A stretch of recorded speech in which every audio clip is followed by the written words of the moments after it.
when we wrapped up yesterday's show at Sedgefield to this morning, a lot of things have happened because that's typically what happens with college realignment. There's a point to what I'm saying when I say things happen fairly quickly when it comes to college realignment. Look at the last 3 summers.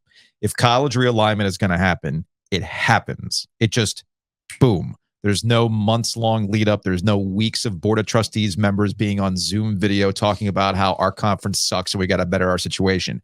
No, it just happens. How did we find out about Texas and Oklahoma leaving for the SEC? That was leaked to the Houston Chronicle by Texas A&M. Because Texas A&M was like, screw that. We don't want Texas here. And that caused a big issue. Now, specifically to Oklahoma and Texas. Remember, they wanted to get to the SEC earlier. And the Big 12 was like, no, remember, we have our own grant of rights. So they ended up negotiating that, and it still cost them, I think it was like $50 million just to play early in the SEC. So that's important context for what's going on at Florida State. And the following year, the Big 10 adds UCLA and Southern Cal. Again, remember how that happened? We're at ACC kickoff. All of a sudden, you get a report, and then boom, within 24 hours, essentially 24 to 36, 48 hours, we essentially find out this is really happening. Colorado was in the same boat. You get that initial tweet, that initial report, and then boom, next thing you know, Colorado is joining the Big 12. And then things are moving fairly quickly with the Pac-12 as well. When we wrapped up yesterday's show, come to find out that there's a subgroup. This is reporting from Nicole Auerbach and Dan Wetzel, that there was a subgroup within the Big 10 assessing who's available left in the Pac-12. Essentially, it was, we could have killed the Pac-12 earlier. I guess we didn't. Let's go ahead and do it.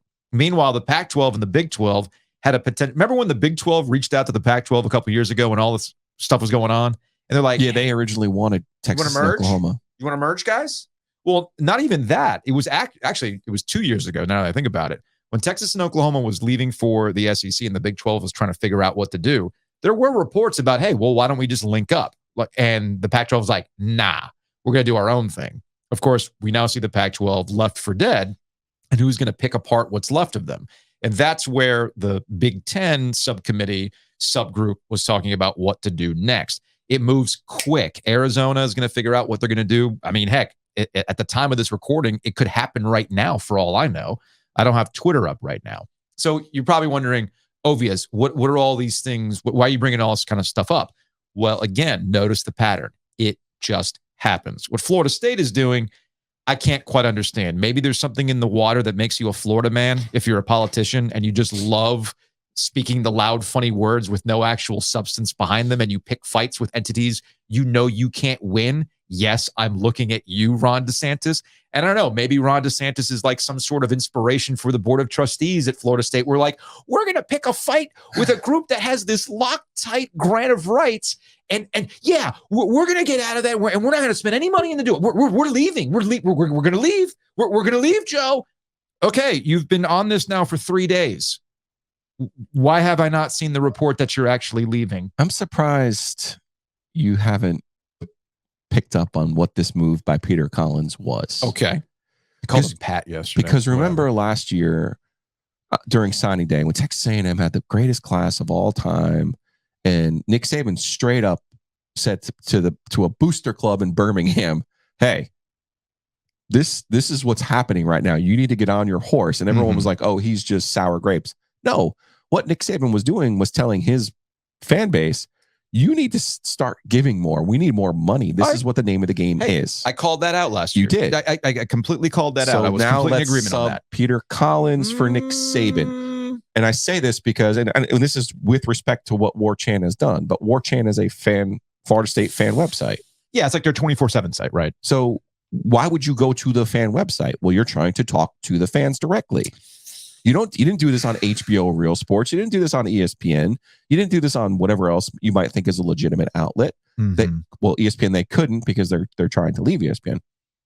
They went to War Chant and he made these comments to rally the troops. Yeah. To throw red meat to a fan base that is slightly irrational, slightly living in its past. You should see my mentions. And slightly not realistic about how to get out of the agreement that they're in. Yeah. I'm not going to sit here and tell you that Florida State could never leave the ACC. I'm not going to sit here and tell you that the document that they signed is infallible. I'm not going to tell you that. I'm glad you brought that up because I'm in the same boat as you. I'm not saying they can't leave. I'm just saying it's going to be a while. Correct. But what we've learned is there's a price for everything. Mm-hmm. I don't think Florida State has that price. Remember, they're still paying Willie Taggart.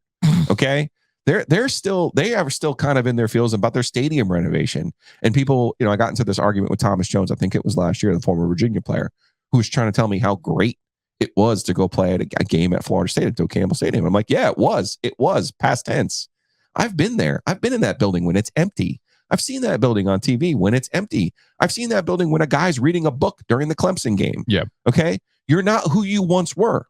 That doesn't mean you can't be great again. By the way, I don't think you're going to be great this season. Not at your level. You're great at an NC State level. You're great at a Carolina level. Think about that insult for a second. Well, I'm glad you brought that up because there has been this. Well, first off, let's listen to some of the board of trustees. I think what he was doing was a pure. Let me throw red meat to Florida State fans. I want to mobilize the masses in our favor, get them frothing at the mouth and ready to do something. And what are they ready to do? I don't know. They're ready to make money. They're ready to take their money. That's what they're doing here. All right. So it's a naked money grab. Naked money grab trying to find another conference. I don't know if it's out there to rustle up money from the boosters. How are we going to pay for it? So, okay. All right. We're going to crowdsource this thing, Joe. I'm going to disagree. Here is this FSU president, Richard McCullough. And this is from what FSU plays. I guess he screen grabbed some of the BOT meeting. Here's what he has to say about the ACC and currently how things are working for him. I believe that FSU will have to, at some point, consider very seriously leaving the ACC unless there were a radical change to the revenue distribution. I don't think this is anything that anybody hasn't necessarily thought of, but I wanted to make that statement to the board. So that is the FSU president. Here is Drew Weatherford. If that name sounds familiar, Drew Weatherford was a quarterback for Florida State. He famously was the quarterback of the time Wake Forest beat them 30-0 when they were wearing the unconquered jerseys. Yes. Remember those? The unconquered uniforms. Very conquered that night. Shut out of their home field. Yeah, so here's Drew Weatherford. And again, this is from FSU Plays on Twitter. Drew Weatherford has seen enough. My quarterback. The only thing missing was like the huffy face emojis. And this is just one board member speaking. Unless something drastic changes on the revenue side at the ACC, it's not a matter of if we leave.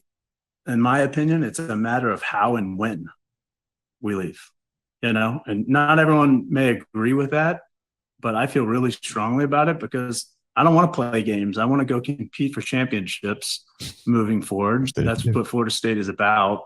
And unfortunately, we're in a situation where money matters more than ever, and you cannot compete without the resources necessary. All right. So here's why I disagree with your sentiment that they're trying to shake more money out of the boosters. They've already done that. I mean, I don't think they have. They're actually spending more money. Like I call FSU broke in a lot of ways because of the money that they have to pay for ex-coaches and everything else. And the fact that they're sitting here scrambling, like, we need to compete.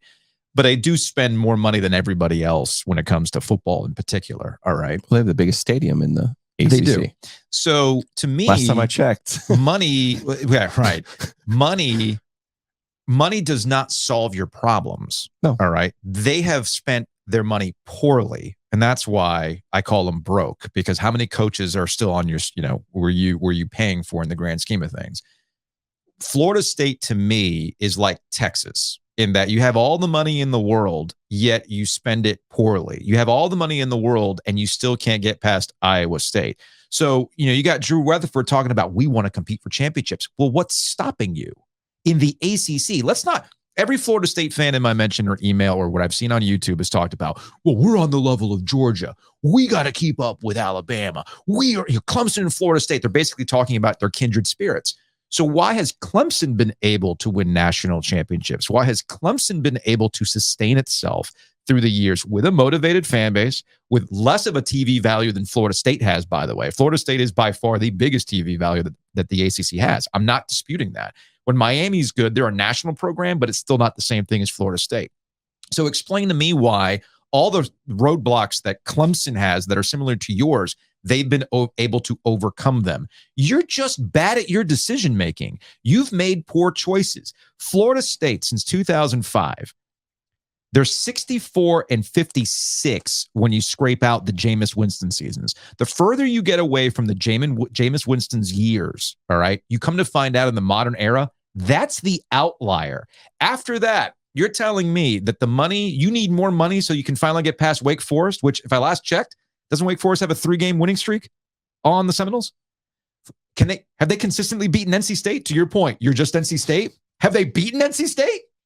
No. Not recently. I mean, they just gagged it to MJ Morris this past season, did they not? Mm-hmm. So explain to me. No, that was the Jack Chambers game. That was a Jack Chambers game. It's my bad.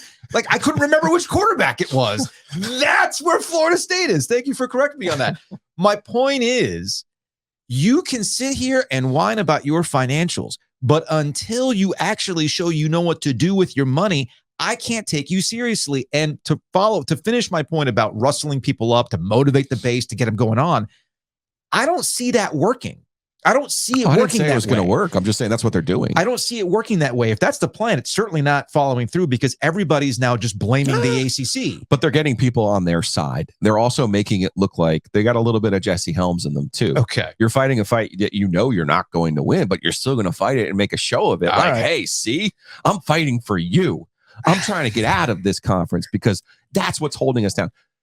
What is it on Loki? What are they called? The timelines or time variance, right? Time variance. Mm-hmm. They're in a double time variance. They're in a double time warp. And this is what I mean by that.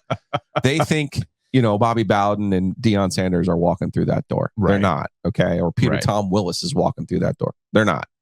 That's number one. Number two, they think it's 2013 and they just lost Jimbo Fisher because the big bad SEC team had more money. That's why they got Jimbo Fisher. Speaking of more money, because Jimbo, what's Texas A&M doing? Because remember, Jimbo didn't just leave for Texas A&M. He whinged for 2 years after winning the title. Yeah, I need this facility. I need that. I need this part of the stadium. I need this locker room. I need whatever he was whinging about. Right.